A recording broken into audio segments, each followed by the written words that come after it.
La bofetada aterrizó con tanta fuerza que todo el comedor se quedó en silencio. Un segundo antes, mi familia se reía durante la cena de Acción de Gracias. Al siguiente, la mano de mi hermana había golpeado mi rostro con tanta fuerza que mi cabeza giró bruscamente hacia un lado. El tenedor se resbaló de mis dedos y repiqueteó contra el plato. Nadie se movió. Nadie habló. Entonces, mi padre señaló hacia la puerta principal. «Lárgate». Lo miré lentamente. Su rostro estaba rojo de ira. «Ya me escuchaste», dijo. «Lárgate de mi casa y no vuelvas nunca». Mi madre bajó la mirada hacia su plato. Mi hermana sonrió con arrogancia. Afuera, la nieve se acumulaba en la entrada de la casa. La temperatura ya había bajado a -0. Me quedé allí parada por un momento, sintiendo el ardor en mi mejilla. Luego, asentí. Tomé mi abrigo y salí al frío. Para el amanecer de la mañana siguiente, mi padre había perdido la casa. Mi madre había perdido su carro. Mi hermana había perdido la vida cómoda que llevaba desde hacía años.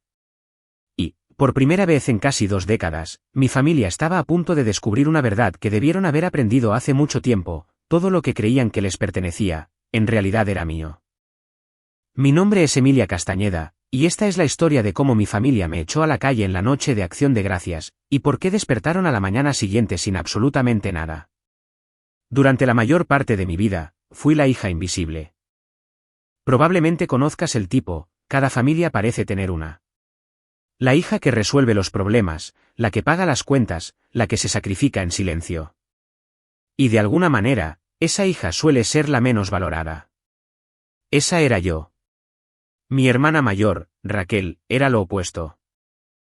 Raquel siempre había sido el centro de atención.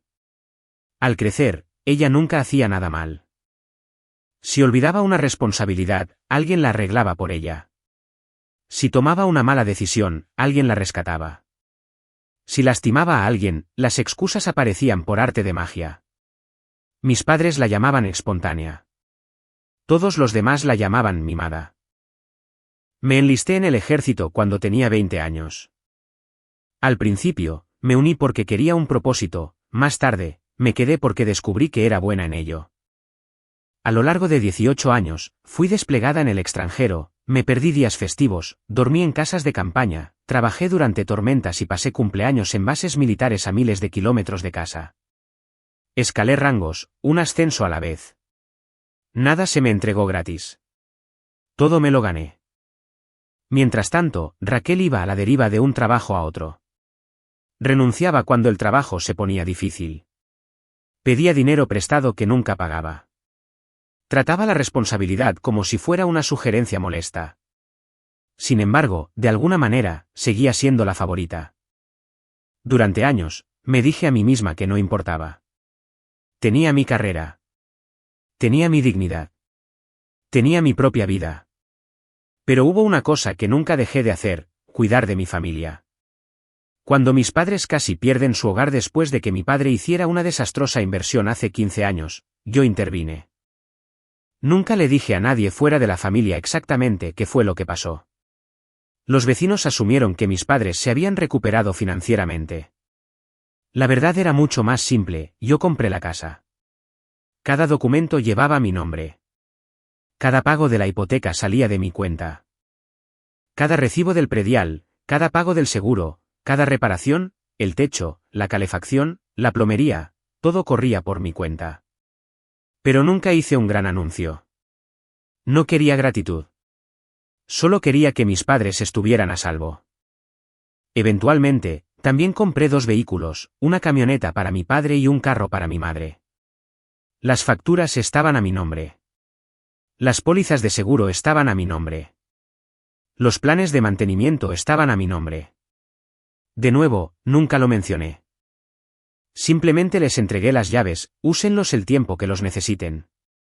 Eso fue hace años. El arreglo se volvió normal. Y la normalidad es peligrosa. Las personas dejan de ver los regalos como regalos y comienzan a verlos como derechos. Para cuando comenzó esta historia, mi familia había olvidado por completo quién estaba pagando por todo. O tal vez nunca les importó lo suficiente como para darse cuenta. El día de Acción de Gracias llegó en una fría tarde de jueves.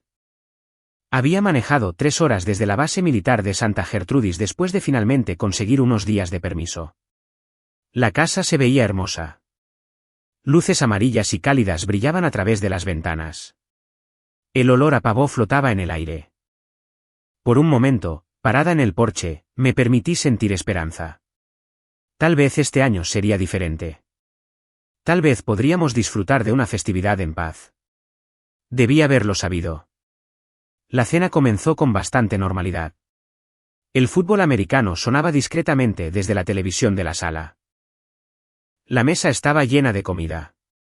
Mi madre sonreía más de lo habitual. Incluso Raquel parecía tranquila. Durante casi 30 minutos, todo se sintió sorprendentemente agradable. Entonces, la conversación cambió. Una de las amigas de Raquel se había comprometido recientemente. Mi madre hizo un comentario al respecto. Raquel inmediatamente se volvió hacia mí. Y bueno, Emilia, dijo, sonriendo de esa forma en que siempre lo hacía cuando se avecinaban problemas, ¿sigues soltera? Me encogí de hombros. ¿Sigues feliz? Algunas personas se rieron. Raquel no lo hizo. Sabes, dijo, tomando un sorbo de vino, en cierto punto, la felicidad no es el problema. ¿Alguna vez has pensado que tal vez nadie quiere pasar su vida con alguien que siempre actúa como soldado? La mesa se quedó en silencio. Mantuve mi voz en calma. He sido soldado durante 18 años. ¿Exacto? Mi padre se rió entre dientes. Raquel se recostó en su silla. Tal vez los hombres no quieren a alguien que esté dando órdenes todo el tiempo. Algunas sonrisas incómodas aparecieron alrededor de la mesa. Podría haber discutido. Podría haberme defendido. En cambio, extendí la mano hacia mi vaso de agua. Eso irritó a Raquel aún más. Ella siempre quería reacciones. El silencio la frustraba. ¿Crees que eres mejor que todos porque usas un uniforme? La miré lentamente. No. Entonces, ¿por qué siempre actúas con tanta superioridad? No lo hago. La respuesta fue simple, honesta, y aparentemente, imperdonable. Raquel se puso de pie tan rápido que su silla raspó contra el piso de madera. ¿Sabes cuál es tu problema? No respondí. La bofetada llegó sin previo aviso. El golpe resonó por todo el comedor. Mi mejilla estalló en dolor. Durante varios segundos, nadie se movió. Recuerdo escuchar el tic-tac del reloj de la cocina, la televisión a lo lejos, el sonido de mi propia respiración. El pecho de Raquel subía y bajaba rápidamente. Parecía casi orgullosa de sí misma. Esperé. Seguramente alguien diría algo. Mi madre. Mi padre. ¿Cualquier? Entonces, mi padre empujó su silla hacia atrás. Por un breve momento, pensé que me estaba defendiendo. Me equivoqué. Señaló hacia la puerta principal. Lárgate. Lo miré fijamente. ¿Qué? Ya me escuchaste. Papá. No. Ya tuve suficiente de tu actitud. ¿Mi actitud? No la bofetada. No la humillación. Mi actitud. Alterar a todos cada vez que vienes aquí. No podía creer lo que estaba escuchando. Raquel se cruzó de brazos. Una sonrisa petulante se dibujó en su rostro. Mi madre permaneció en silencio. El silencio dolió más que la bofetada. Entonces llegó la frase que nunca olvidaré, no vuelvas nunca. Nadie lo detuvo. Nadie me defendió. Nadie siquiera parecía avergonzado. Así que me puse de pie. Tomé mi abrigo y caminé hacia la puerta. Afuera, el aire helado golpeó mi cara como una ola. Los copos de nieve caían en la oscuridad. La luz del porche brillaba detrás de mí. Llegué a mi camioneta, abrí la puerta del conductor y me senté allí durante mucho tiempo, sin llorar, sin estar enojada, simplemente agotada. 18 años. Miles de sacrificios, millones de pesos, y así es como terminaba. Eventualmente, Saqué mi celular y luego mi computadora. Inicié sesión en una carpeta segura. Los documentos aparecieron uno por uno. Las escrituras de la propiedad, las facturas de los vehículos, las pólizas de seguro, los acuerdos de fideicomiso. Cada firma, cada registro, cada activo. Todo legalmente mío. Miré la pantalla. Luego, llamé a mi abogado. Respondió al segundo tono. Emile. Miré de nuevo hacia la casa, brillando cálidamente contra la nieve. La casa que yo pagaba. La casa de la que me acababan de echar. Buenas noches, Diego. Hubo una pausa. Luego escuchó algo en mi voz. ¿Qué pasó? Observé la nieve caer sobre el parabrisas y finalmente dije las palabras que lo cambiarían todo. Es hora. Diego me había representado durante casi 12 años. No era el tipo de abogado que dramatizaba las situaciones. No entraba en pánico. No exageraba. Simplemente escuchaba, reunía los hechos y actuaba. Esa era exactamente la razón por la que confiaba en él. Cuando le conté lo que había pasado en la cena de Acción de Gracias, hubo un largo silencio en la línea. Finalmente, hizo una pregunta. ¿Estás absolutamente segura? Sabía a qué se refería. No así la bofetada había ocurrido. No así mi padre me había echado. Me estaba preguntando si finalmente estaba lista para dejar de proteger a personas que habían pasado años aprovechándose de mí. Miré la casa por última vez. Las luces brillaban cálidamente detrás de las cortinas. Adentro, probablemente estaban terminando el postre, probablemente riéndose de nuevo, probablemente felicitándose por poner a Emilia en su lugar. Por primera vez en mi vida, no sentí culpa. No, dije en voz baja. No voy a cambiar de opinión. Diego suspiró. Entonces empezamos a primera hora de la mañana. La mañana siguiente llegó gris y amargamente fría. Apenas dormí, no porque estuviera alterada. Curiosamente, me sentía en calma. El tipo de calma que llega después de que finalmente se toma una decisión difícil. Durante años, había cargado un peso que me negaba a reconocer. Me seguía diciendo a mí misma que las cosas mejorarían. Que mi familia eventualmente apreciaría lo que había hecho. Que un día mi padre me diría gracias. Que un día Raquel maduraría. Que un día mi madre dejaría de fingir que no veía lo que estaba pasando. Pero algunas personas nunca cambian. El sol aún no había salido por completo cuando la oficina de Diego comenzó a enviar los documentos. No mensajes emocionales, no amenazas, no venganza. Hechos. Avisos legales, terminaciones de contratos, confirmaciones de propiedad. Cada acción había sido preparada años atrás. Porque a pesar de todo, siempre había sido cuidadosa. La casa no era un regalo. Legalmente, nunca lo fue. Los vehículos no eran regalos. Las pólizas de seguro no eran regalos. El arreglo existía porque yo permitía que existiera. Y ese arreglo estaba terminando. Alrededor de las 8 de esa mañana, mi padre recibió el primer correo electrónico. Lo sé porque me llamó 15 minutos después. El teléfono sonó mientras yo estaba sentada en un pequeño café, tomando un tazón. Su nombre apareció en la pantalla. Por un momento, consideré ignorarlo. En cambio, contesté. ¿Qué demonios es esto? Gritó de inmediato. Sin saludo, sin disculpas, sin reconocer lo de la noche anterior. Solo ira. Agité mi café lentamente. ¿A qué te refieres? A la notificación. ¿Qué notificación? La maldita notificación de la casa. Casi podía imaginarlo parado en la cocina, con la cara roja, confundido, indignado. Durante años, había creído que la casa le pertenecía. Ahora, la realidad había llegado. ¿La que explica quién es el propietario? Pregunté. Silencio. Luego, más gritos. No puedes hacer esto. Sí puedo. Este es nuestro hogar. No, respondí. Es mi hogar. El silencio que siguió duró varios segundos. Por primera vez, creo que se dio cuenta de que yo no estaba faroleando. Entonces, cambió de táctica. Estás exagerando. Casi me reí. Sucede algo extraño cuando las personas pierden el control, de repente se convierten en expertos en moderación.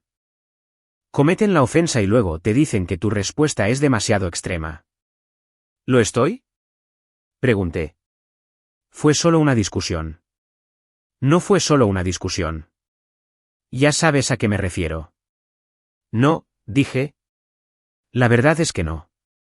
Se quedó callado. Continué. No fue una discusión. No fue una bofetada. No fue un día festivo. Fueron 18 años. Su respiración se volvió más pesada. Entonces dijo algo que resumía perfectamente nuestra relación. Tú le debes a esta familia. Cerré los ojos. Ahí estaba. La creencia que había impulsado todo. No gratitud. No aprecio. Arrogancia de creerse con derecho a todo. Yo le debo a esta familia. No gracias por comprar la casa. No gracias por pagar el predial. No gracias por ayudarnos a sobrevivir. Yo les debo. La revelación se sintió extrañamente liberadora. No, dije con calma. No les debo nada. Y colgué. Las siguientes horas se volvieron cada vez más caóticas. Para el mediodía, cada miembro de mi familia había descubierto la verdad, o al menos parte de ella. Raquel llamó primero. 5 veces.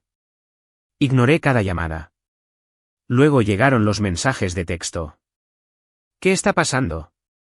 Llámame. Papá dice que esto es un malentendido. Deja de ser tan dramática. Ese último mensaje casi me hace sonreír. ¿Dramática? La mujer que me abofeteó en Acción de Gracias me estaba acusando de ser dramática. Unos minutos después, llamó mi madre. A diferencia de mi padre, sonaba asustada. Emile. No había escuchado incertidumbre en su voz en años. Sí. Tu padre dice que la casa. ¿Qué te pertenece? No respondió de inmediato. ¿Desde cuándo? Miré por la ventana del café. La nieve cubría las banquetas. La gente se apresuraba a través del frío, cargando bolsas de compras. La vida normal continuaba. Mientras tanto, mi familia estaba descubriendo que los cimientos bajo sus vidas nunca habían sido lo que creían. Desde hace 15 años. Otro silencio. Nunca nos lo dijiste. Esa afirmación me sorprendió. No porque fuera inexacta, sino porque ignoraba la realidad. Se los había dicho más de una vez. Simplemente nunca escucharon. Años atrás, cuando los documentos necesitaban firmas, lo expliqué todo. Cuando llegó el papeleo del seguro, lo expliqué todo. Cuando aparecieron los formularios de impuestos, lo expliqué todo. Pero nunca prestaron atención. Asumían que los detalles no importaban. Ahora los detalles importaban muchísimo. Sí se los dije. Su voz se hizo más pequeña. Oh. Esa sola palabra llevaba más peso que una conversación entera. Porque en el fondo, ella sabía que yo tenía razón. A media tarde, Diego llamó con actualizaciones. Todo procedía exactamente como se esperaba. El acuerdo de ocupación de la propiedad había sido rescindido. Los permisos de uso de los vehículos estaban siendo revocados. La cobertura del seguro terminaría según lo programado. Cada acción cumplía plenamente con las leyes del estado de Chihuahua. Sin atajos, sin vacíos legales, sin tácticas de venganza, solo derechos de propiedad. A medida que el día continuaba, los recuerdos resurgieron inesperadamente. Momentos en los que no había pensado en años. La Navidad que pasé en una misión militar mientras pagaba las reparaciones de su casa. El cumpleaños que me perdí porque mi padre necesitaba ayuda para cubrir un error financiero. Las vacaciones que cancelé porque Raquel no podía pagar su renta. Miles de pequeños sacrificios. Miles de pequeñas decisiones. Cada una hecha por amor, o lo que yo creía que era amor. Ahora me preguntaba si en realidad había sido solo obligación. A última hora de la tarde, mi prima Mariana llamó. A diferencia de la mayoría de los familiares, Mariana siempre me había tratado de manera justa. Emilia, dijo con cuidado, ¿esto realmente está pasando? Sí. Acabo de colgar con Raquel. Me podía imaginar cómo había sido esa conversación. Raquel llorando. Raquel haciéndose la víctima. Raquel reescribiendo la historia. Mariana suspiró. Realmente pensaban que todo les pertenecía. La declaración me golpeó más fuerte de lo que esperaba, porque ella tenía razón. No estaban fingiendo, no estaban manipulando, de verdad lo creían. Años de comodidad los habían convencido de que la generosidad era propiedad, de que la dependencia era un derecho adquirido y de que el apoyo era permanente. Para el anochecer, el pánico dentro de la casa de mis padres se había vuelto imposible de ignorar. Supe más tarde que Raquel pasó horas buscando en los archiveros cualquier prueba de que la propiedad les pertenecía. No había ninguna, porque no era así. Mi padre llamó 3 veces más. Cada conversación se volvía más furiosa. Cada conversación revelaba más desesperación. Finalmente, justo antes del anochecer, logró comunicarse conmigo de nuevo. ¿Qué es lo que quieres?, exigió. La pregunta me tomó por sorpresa. No porque fuera difícil, sino porque la respuesta era muy simple. Quería respeto. Silencio. Quería decencia básica. Más silencio. Quería a mi familia. Su voz se suavizó un poco por primera vez en todo el día. Entonces dijo algo que eliminó cualquier duda restante. ¿Así que realmente vas a hacer esto por unos sentimientos heridos? Cerré los ojos. Después de todo, después de 18 años, después de la bofetada, de que me echaran, después de todos los sacrificios, él seguía sin entender. Creía que esto se trataba de sentimientos. No era así. Esto se trataba de consecuencias. Y las consecuencias finalmente habían llegado. Miré el cielo oscurecerse y respondí en voz baja, estoy haciendo exactamente lo que me dijiste que hiciera. ¿Qué? Me dijiste que me largara. Siguió una larga pausa. Entonces pronuncié la frase que finalmente terminó la conversación. Me dijiste que no volviera nunca. Y por primera vez desde la cena de Acción de Gracias, mi padre no tuvo absolutamente nada que decir. La primera semana después de Acción de Gracias se sintió menos como una disputa familiar y más como ver un edificio colapsar en cámara lenta. No porque yo estuviera tratando activamente de destruir a alguien, no lo estaba haciendo. De hecho, la mayoría de mis días seguían siendo sorprendentemente ordinarios. Volví al trabajo. Asistí a reuniones. Revisé reportes. Hice ejercicio antes del amanecer. La vida continuaba. La diferencia era que había dejado de cargar a otras personas sobre mi espalda. Y aparentemente, mi familia había olvidado cómo sostenerse sobre sus propios pies. El primer gran impacto llegó 3 días después de Acción de Gracias. La camioneta que mi padre había conducido durante casi 8 años fue incautada por un servicio de recuperación, de forma legal, profesional y exactamente como se describía en el papeleo. Mi padre estaba furioso. Según varios familiares, se quedó parado en la entrada gritando mientras subían el vehículo a una grúa. Los vecinos observaron desde sus ventanas. Durante años, se había referido a ella con orgullo como su camioneta. Ahora estaba descubriendo lo contrario. El segundo vehículo desapareció la tarde siguiente. El coche de mi madre, el mismo auto que conducía a la iglesia todos los domingos, el mismo que usaba para visitar amigas, ir de compras y asistir a eventos familiares. Ella lloró cuando se lo llevaron. Esa parte me molestó más de lo que esperaba. No porque me arrepintiera de mi decisión, sino porque mi madre siempre había sido la persona complicada. Ella no era cruel como podía serlo Raquel. No era agresiva como mi padre. Su mayor defecto era el silencio. Observaba cómo ocurrían las injusticias y se convencía a sí misma de que evitar el conflicto la hacía inocente. No lo hacía, pero volvía todo más complicado. 3 días después, llegó otra realidad. Los pagos automáticos se detuvieron. Se acabó el seguro de los vehículos. Se acabó la asistencia suplementaria para los recibos de luz y agua. Se acabó la cuenta del fondo de emergencias domésticas. Se acabó la red de seguridad financiera silenciosa. Durante años, había cubierto gastos que apenas notaban. Ahora esos gastos de repente se hicieron visibles. El teléfono empezó a sonar constantemente. No de mis padres, sino de parientes, tías, tíos, primos. Personas que ni una sola vez me habían preguntado cómo estaba, de repente se sentían obligadas a ofrecer opiniones.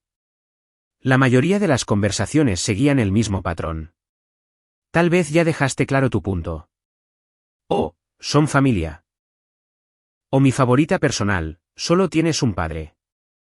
Curioso como nadie dijo nunca, solo tienes una hija. Una tarde, mientras conducía de regreso desde la base, recibí una llamada de mi tía Leticia. Ella siempre se había considerado la árbitra no oficial de los conflictos familiares. Emilia, comenzó con cuidado, ¿no crees que esto ha llegado demasiado lejos? Sonreí a pesar de mí misma. ¿Qué tan lejos es demasiado lejos? Una pausa. Bueno. No, de verdad. Le costaba responder porque no había una respuesta. Todos querían perdón. Nadie quería asumir la responsabilidad. Finalmente, suspiró. Tu padre está bajo mucho estrés. Casi me río. Durante 18 años, había visto cómo el estrés de mi padre se convertía en la responsabilidad de todos los demás. Las cuentas, los errores, las consecuencias. Alguien más siempre absorbía el impacto. Usualmente yo. Yo estaba bajo mucho estrés cuando me echó a la calle. Leticia se quedó callada. Eventualmente, cambió de tema. Eso sucedía a menudo. La verdad incomoda a las personas, especialmente cuando están acostumbradas a beneficiarse de las mentiras. Pero la verdadera explosión llegó la semana siguiente. Raquel apareció en mi casa. No había hablado con ella desde Acción de Gracias. Honestamente, no había planeado hacerlo. El timbre sonó poco después del mediodía un sábado. No esperaba visitas. Cuando abrí la puerta, Raquel estaba parada en el porche. Por un momento, apenas la reconocí. No porque se viera diferente físicamente, sino porque su confianza había desaparecido. Se había ido la sonrisa arrogante. Se había ido la superioridad. Se había ido la certeza de que alguien más resolvería sus problemas. Tenía los ojos rojos. El maquillaje corrido. Y por primera vez en su vida, se veía asustada. ¿Qué quieres? Pregunté. Pasó a empujones junto a mí antes de que pudiera detenerla. Típico de Raquel. Los límites nunca habían significado mucho para ella. Caminó hacia la sala y luego se dio la vuelta. Has perdido la cabeza. Cerré la puerta. No. Estás destruyendo a mamá y papá. No. ¿Entonces cómo le llamas a esto? Me crucé de brazos. Las consecuencias de sus acciones. Su rostro se retorció de frustración. Fue una sola discusión. Ahí estaba. La narrativa familiar. Reducir todo. Minimizar todo. Fingir que el último evento es el único evento.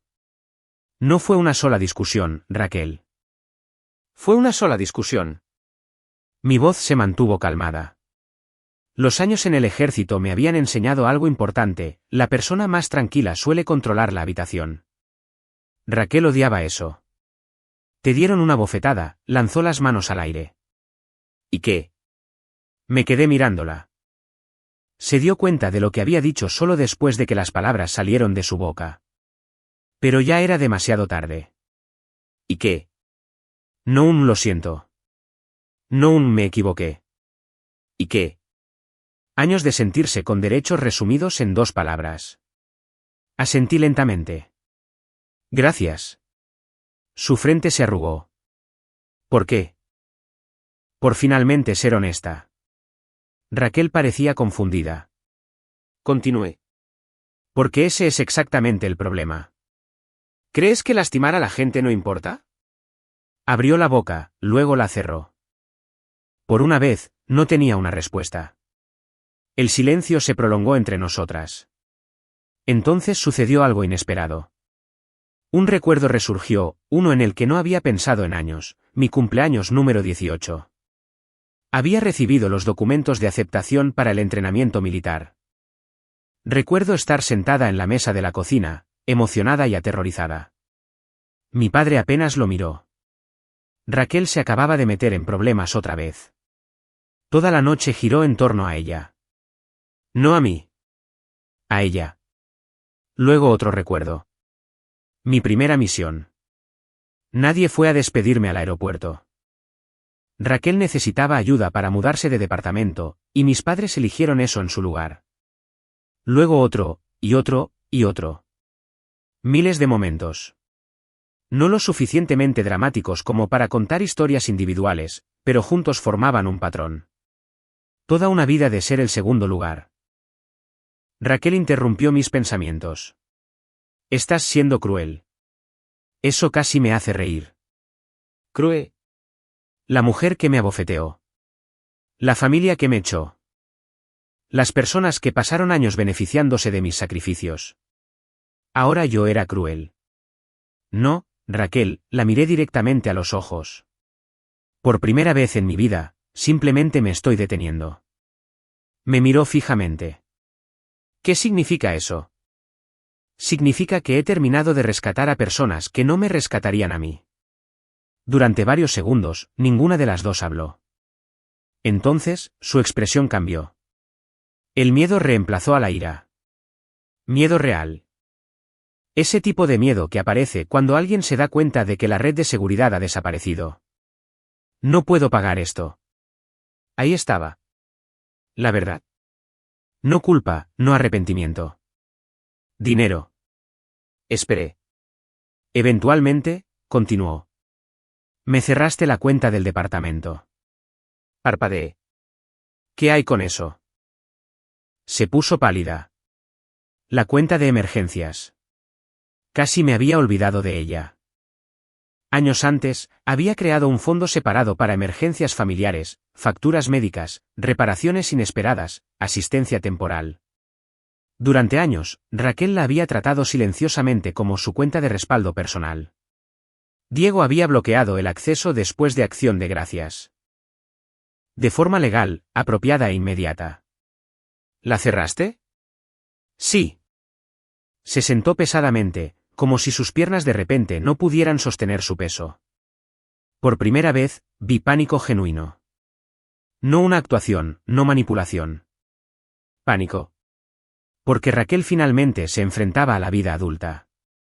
Sin respaldos, sin rescates, sin Emilia. Solo consecuencias. Levantó la vista y, por un breve momento, pensé que podría disculparse. En cambio, susurró, ¿y qué se supone que debo hacer ahora? La respuesta me vino fácilmente, porque la mayoría de los adultos ya la saben. Trabajar. Sus ojos se llenaron de lágrimas y, de repente, empezó a llorar. No en silencio, no con gracia. Sollozos que le sacudían todo el cuerpo. Años de dependencia estrellándose contra la realidad. Observé en silencio. No por crueldad, sino por aceptación. Algunas lecciones no se pueden enseñar. Se deben vivir. Eventualmente, se fue. La puerta principal se cerró detrás de ella y la casa volvió a quedar en silencio. Esa noche, me senté sola en el patio trasero, viendo la nieve caer sobre el pasto. El aire era frío. Las estrellas brillaban. Por primera vez en años, sentí algo desconocido, paz. Entonces mi teléfono vibró. Un mensaje de texto de mi madre. Solo 3 palabras, tenemos que hablar. Miré la pantalla durante un largo momento. Algo en el mensaje se sentía diferente. No exigente, no manipulador, no a la defensiva. Simplemente cansado. Muy cansado. Y en el fondo, sabía que algo había cambiado. Porque por primera vez desde Acción de Gracias, mi madre no me contactaba porque quería dinero. Me estaba contactando porque la ilusión finalmente se había derrumbado. No respondí el mensaje de mi madre de inmediato. No porque quisiera castigarla. No porque quisiera que se preocupara. Simplemente necesitaba tiempo. Durante la mayor parte de mi vida, cada conversación con mi familia seguía el mismo patrón. Algo pasaba. Alguien me lastimaba. Yo lo absorbía. Luego seguía adelante. Ese ciclo se había repetido tantas veces que se sentía normal. Pero lo normal no siempre es sano. A veces, la normalidad es solo otra palabra para lo tolerado. El texto permaneció en mi teléfono durante casi 24 horas antes de que finalmente le respondiera. Cuando lo hice, mi mensaje fue simple: ¿cuándo y dónde? Su respuesta llegó casi de inmediato: mañana, mediodía, Café Los Pinos. Solo nosotras. No estaba segura de creer esa última parte. Como resultó, tenía razón en no hacerlo. A la tarde siguiente, llegué 10 minutos antes. El café estaba a las afueras de la ciudad, junto a un estanque congelado. Era uno de esos lugares tranquilos que les gustaban a las parejas mayores. Iluminación cálida, mesas de madera, olor a café recién hecho y canela. El tipo de lugar donde la gente habla en voz baja. El tipo de lugar donde las discusiones familiares parecían completamente fuera de lugar. Sin embargo, en el momento en que entré, los vi a los tres. Mi madre, mi padre, Raquel, esperando juntos. Me detuve un momento. No porque estuviera sorprendida, porque no lo estaba. Parte de mí lo esperaba. Mi padre estaba sentado rígidamente en su silla. Raquel se veía exhausta. Mi madre se veía mayor, mucho mayor. No físicamente, sino emocionalmente. Las últimas 2 semanas claramente habían cobrado factura. Me acerqué a la mesa. Nadie habló. Finalmente, me senté. El silencio se prolongó lo suficiente para que apareciera una mesera y tomara la orden de bebidas. Solo después de que se fue, mi padre habló. Nos engañaste. Casi me río. No porque fuera gracioso, sino porque era predecible. El hombre de alguna manera se había transformado nuevamente en la víctima. No. Apretó la mandíbula. Ocultaste todo. No oculté nada. Entonces, ¿por qué no lo sabíamos? La respuesta llegó de inmediato: porque nunca escucharon. Pero no lo dije todavía. En cambio, abrí la carpeta de cuero que había traído conmigo.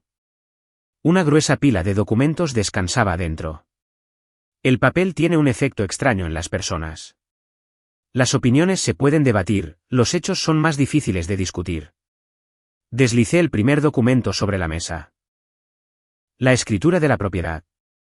Mi nombre destacaba claramente en la parte superior: propietaria, Emilia Castañeda. Raquel se quedó mirando. Mi madre se quedó mirando. Mi padre desvió la mirada. Coloqué otro documento sobre la mesa. Los registros del predial de 15 años. Cada pago. Cada recibo. Cada peso. Mi nombre.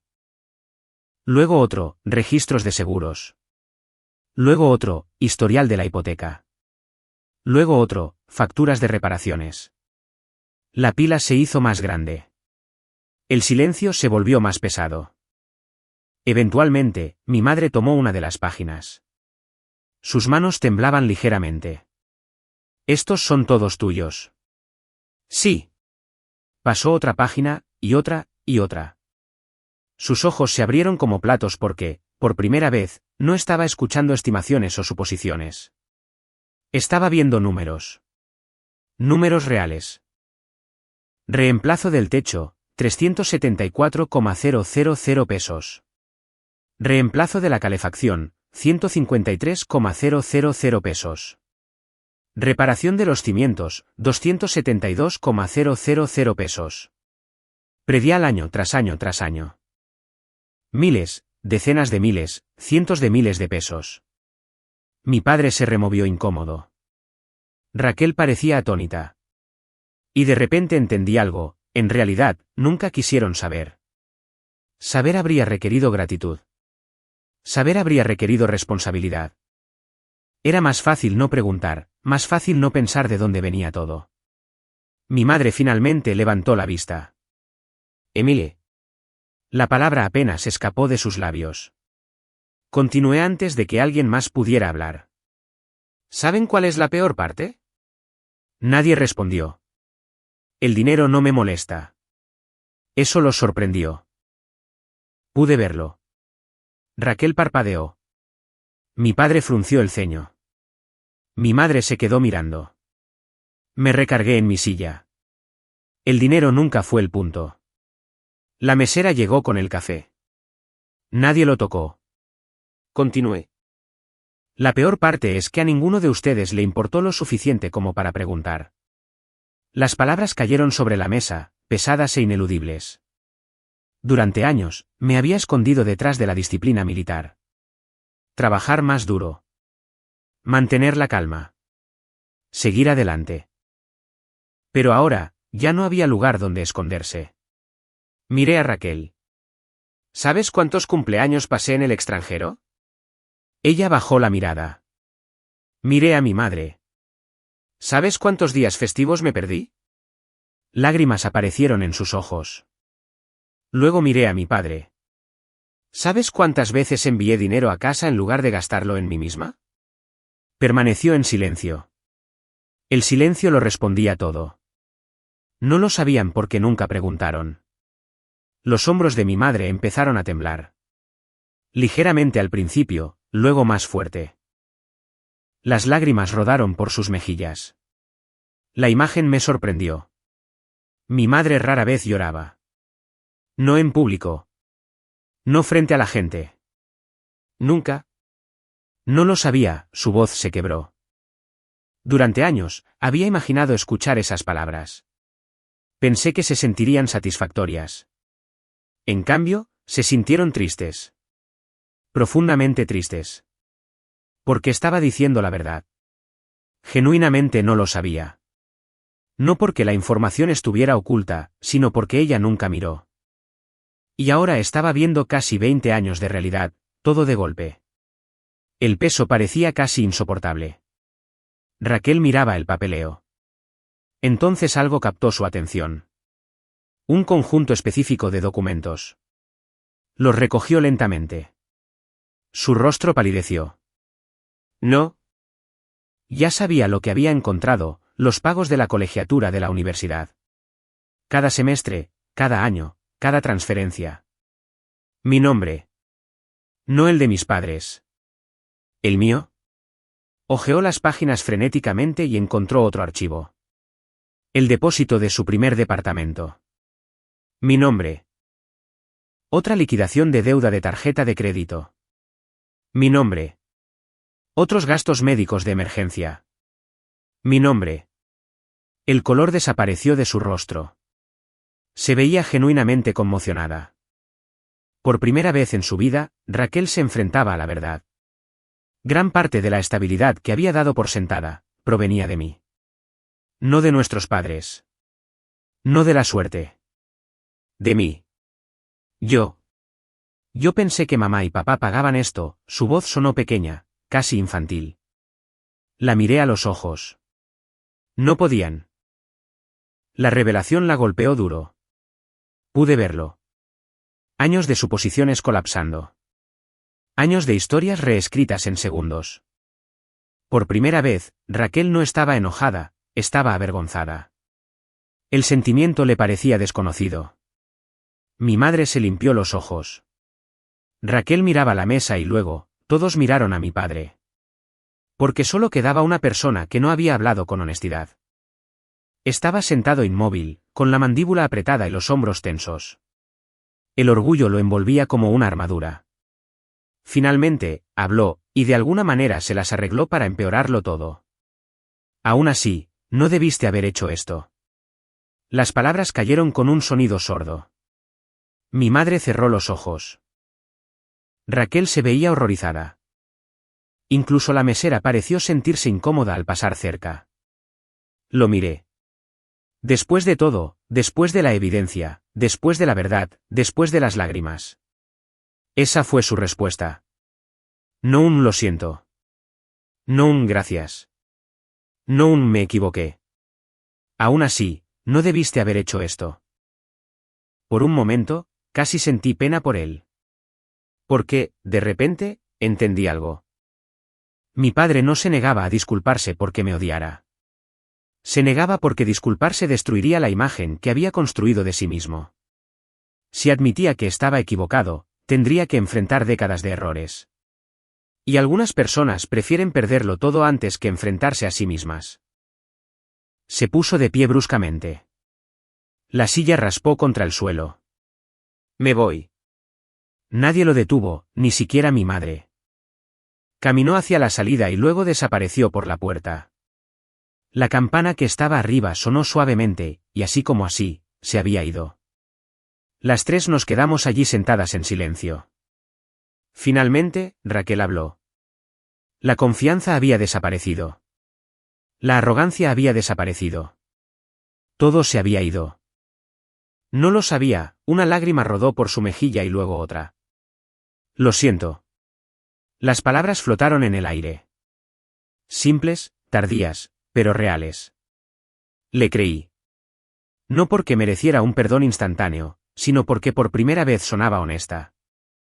Mi madre cruzó sus brazos sobre la mesa con cuidado, como si tuviera miedo de que me apartara. Yo también lo siento. Las miré a ambas y luego por la ventana. La nieve caía sobre el estanque congelado. El mundo se veía pacífico, inmóvil, silencioso. Por primera vez desde Acción de Gracias, algo dentro de mí se relajó. No era perdón. Aún no. Pero sí era comprensión. La reunión terminó poco después. Salimos juntas. El aire frío nos envolvió. Mi madre me abrazó antes de irse. Raquel dudó, y luego me abrazó también. Ninguno de los gestos borraba el pasado, pero se sentía como un comienzo. Mientras las veía alejarse en un auto prestado, un pensamiento perduraba en mi mente. Mi madre estaba cambiando, Raquel estaba cambiando, pero mi padre no, y en el fondo, sabía que el capítulo final de esta historia le pertenecería a él. El invierno se instaló sobre Chihuahua con una determinación silenciosa ese año. Pasaron las fiestas, luego enero, luego febrero. La vida siguió adelante de la forma en que siempre lo hace. No drásticamente, no de golpe. Un día a la vez. Mirando hacia atrás, eso fue lo que más me sorprendió. Durante años, había imaginado que si alguna vez dejaba de apoyar a mi familia, todo se derrumbaría de la noche a la mañana. No fue así. El mundo siguió girando. Las personas se adaptaron. Siempre lo hacen. Las primeras semanas fueron feas. Hubo discusiones, tensión, resentimiento, más de una llamada telefónica airada de familiares lejanos. Pero eventualmente, la realidad se impuso. Y la realidad tiene una manera de forzar el cambio. Raquel encontró un trabajo. Un trabajo real, de tiempo completo. No algo temporal, no otro intento a medias que abandonaría después de un mes. Un trabajo de verdad. La primera vez que me habló de ello, sonaba casi avergonzada. Estábamos hablando por teléfono una noche. La relación entre nosotras seguía siendo cautelosa, frágil, como un puente siendo reconstruido después de años de abandono. Empiezo a trabajar el lunes. Sonreí. ¿Qué tal te fue? Ella se quejó. Me duelen los pies. Me reí. Por primera vez en meses, ella también se rió. Entonces dijo algo que nunca esperé escuchar: debí haber hecho esto hace años.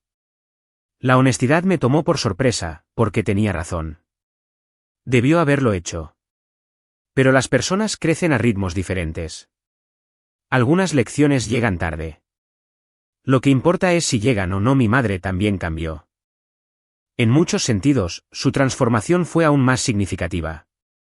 Durante décadas, había vivido en el espacio entre el conflicto y el silencio. Siempre que aparecía la tensión, se retiraba.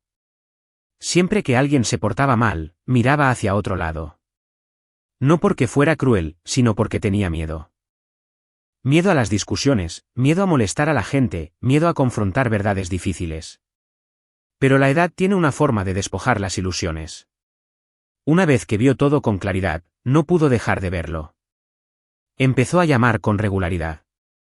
No para pedir dinero, no para pedir favores, solo para platicar. Al principio, las conversaciones se sentían incómodas. Estábamos aprendiendo a ser madre e hija de nuevo, aprendiendo a tener una relación sin obligaciones acechando sobre cada interacción. Una noche, dijo algo que se quedó conmigo: pasé tantos años manteniendo la paz que olvidé que la paz y el silencio no son lo mismo. Me quedé callada después de que lo dijo, porque era verdad. El silencio nos había costado a todas más de lo que nos dábamos cuenta. La situación de la casa se resolvió poco después. Diego manejó todo profesionalmente. Mis padres eventualmente se mudaron a una casa de renta más pequeña, modesta, cómoda, asequible. Por primera vez en años, vivían de acuerdo a sus verdaderos medios, no a los míos. Y a pesar de todo el drama, sucedió algo inesperado: sobrevivieron. El mundo no se acabó. El cielo no se cayó. Se ajustaron. Lo cual solo reforzó algo que había estado aprendiendo durante todo este calvario: las personas suelen ser mucho más fuertes de lo que aparentan. A veces, la dependencia se vuelve un hábito, no una necesidad. Pero hubo una persona que se negó a cambiar: mi padre. Al principio, redobló su postura. Me culpó a mí. Culpó a los abogados. Culpó al papeleo. Culpó a las circunstancias. A todos, excepto a sí mismo. Pasaron los meses sin un contacto significativo.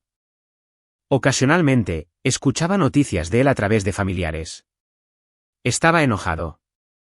Seguía enojado. Seguía convencido de que le habían hecho una injusticia. Seguía negándose a asumir su responsabilidad. Eventualmente, dejé de esperar algo diferente. Y por extraño que parezca, eso me trajo paz. Una de las lecciones más difíciles que te enseña la vida adulta es que no todo el mundo tiene un arco de redención. Algunas personas eligen el orgullo sobre la sanación. Una y otra vez. Sin importar el costo. Para principios de la primavera, habían pasado casi 4 meses desde Acción de Gracias. La nieve había desaparecido. Los árboles comenzaban a florecer. El aire se sentía más ligero. Un sábado por la tarde, estaba trabajando en mi jardín trasero cuando escuché un vehículo entrar a mi cochera. Levanté la vista. Una camioneta pick-up estaba estacionada cerca de la banqueta. El conductor se quedó adentro durante varios segundos. Luego, la puerta se abrió. Mi padre se bajó. Por un momento, simplemente me quedé mirándolo. Se veía diferente. Mayor. No físicamente mayor. Mayor de la vida. Ese tipo de envejecimiento que ocurre cuando la realidad finalmente te alcanza. Sus hombros parecían más caídos. Sus movimientos más lentos. Su confianza había disminuido. Dejé mis guantes de jardinería. Ninguno de los dos habló mientras se acercaba. Cuando finalmente se detuvo a un par de metros de distancia, el silencio se sintió enorme. Esperé. Él también. El hombre al que nunca le había costado expresar su ira, ahora parecía incapaz de encontrar las palabras. Finalmente, desvió la mirada, luego me miró de nuevo y dijo en voz baja: te debo una disculpa. No respondí de inmediato. No porque quisiera hacerlo sufrir, sino porque genuinamente no estaba segura de que alguna vez escucharía esas palabras. El viento movió suavemente las hojas de los árboles. Los pájaros cantaban en algún lugar cercano. El mundo se sentía extrañamente quieto. Mi padre tragó saliva y luego continuó. Me equivoqué. Solo 2 palabras. 2 palabras simples, pero que llevaban más peso que cualquier discurso, más peso que cualquier excusa, más peso que cualquier explicación. Porque por primera vez en mi vida, mi padre no se estaba defendiendo. No estaba culpando a alguien más. No estaba reescribiendo la historia. Estaba diciendo la verdad. Estudié su rostro, las arrugas alrededor de sus ojos, el agotamiento, el arrepentimiento. Y, de repente, me di cuenta de algo importante. El castigo nunca había sido perder la casa o los carros o el dinero. El castigo había sido verse a sí mismo con claridad, tal vez por primera vez en su vida. Su voz se quebró un poco. Debí haberte protegido esa noche. Sentí que algo se tensaba en mi pecho. No era ira, no era resentimiento. Era duelo. El dolor de escuchar las palabras correctas años demasiado tarde. Sí debiste haberlo hecho. Él asintió. Una lágrima apareció en su ojo. Ver eso me dejó atónita. Había visto a mi padre enojado, orgulloso, frustrado, decidido. Nunca lo había visto llorar. Te fallé, las palabras apenas escaparon de sus labios. Y en ese momento, le creí. No porque de repente se hubiera convertido en un hombre perfecto. No porque todo estuviera arreglado. Sino porque la verdad por fin se interponía entre nosotros, desnuda e ineludible. Durante mucho tiempo, ninguno de los dos habló. Luego di un paso adelante y lo abracé. No porque el pasado hubiera desaparecido. No porque el dolor se hubiera esfumado. Sino porque cargar con el odio para siempre, es solo otro tipo de prisión. Eventualmente, nos separamos. Ninguno de los dos dijo mucho después. No necesitábamos hacerlo. Algunas conversaciones ocurren sin palabras. Mientras caminaba de regreso hacia su camioneta, se detuvo y luego se dio la vuelta. Gracias. Las palabras sonaron extrañas viniendo de él, desconocidas, pero genuinas. Lo vi alejarse en su coche. Y por primera vez desde la cena de Acción de Gracias, me sentí completamente en paz. La gente suele asumir que esta historia trata sobre la venganza. No es así, al menos, no realmente. La venganza se trata de lastimar a alguien. Lo que sucedió aquí fue diferente. Simplemente dejé de permitir que la gente se beneficiara de mis sacrificios mientras le faltaba el respeto a mi existencia. Dejé de confundir el amor con la obligación. Dejé de creer que la familia debe recibir oportunidades ilimitadas independientemente de su comportamiento. Más importante aún, aprendí algo que muchas personas pasan toda su vida tratando de entender: los límites no son crueldad. El respeto por uno mismo no es egoísmo. Y a veces, lo más amoroso que puedes hacer, por ti mismo y por los demás, es dejar que las consecuencias enseñen las lecciones que la amabilidad nunca pudo enseñar. Esa noche de Acción de Gracias, mi familia me echó a la calle de una casa que creían suya.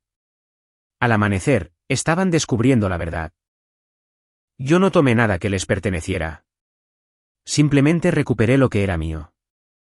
Y al hacerlo, nos di a todos algo que nunca antes habíamos tenido: honestidad. Si esta historia te conmovió, me encantaría conocer tus pensamientos. ¿Alguna vez has tenido que establecer un límite con alguien a quien amabas? ¿Alguna vez te has visto obligado a elegir entre mantener la paz y respetarte a ti mismo? Deja un comentario abajo y comparte tu historia. Y desde donde sea que nos estés viendo hoy, házmelo saber. Siempre disfruto leerte. Tenemos muchas más historias poderosas para compartir. Así que suscríbete y únete a nosotros en este viaje. Nunca sabes qué historia podría recordarte que tu fuerza es mayor de lo que crees.